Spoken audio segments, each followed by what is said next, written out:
If you are looking for a utensil to use in the kitchen that would really save time on cooking and make things a little bit simpler, I want to tell you guys about this utensil that I've had, and I've absolutely loved it. You'd never guess that I've had this for a few years. It looks brand new, and I actually use it all the time.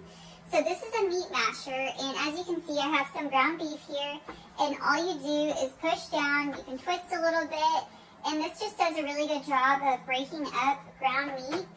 That's the main reason that I use this. Today I have ground beef, but I've done ground chicken, pork, really anything that you want to break up.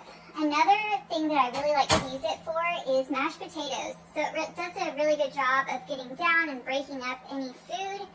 And I like that it's also really easy to clean. So I personally have put this through the dishwasher and haven't had any issues with it. You can see it's still in really great condition for having it for several years now. And overall, it's very nice and easy to use. I like that it's something manual so I don't have to have another full appliance around the house. And it still holds up great. I love that it has this gripper on the end. It makes it really soft and easy to hold on to. So if you are looking for a nice, easy utensil to use in the kitchen, I highly recommend this meat masher. We use it all the time.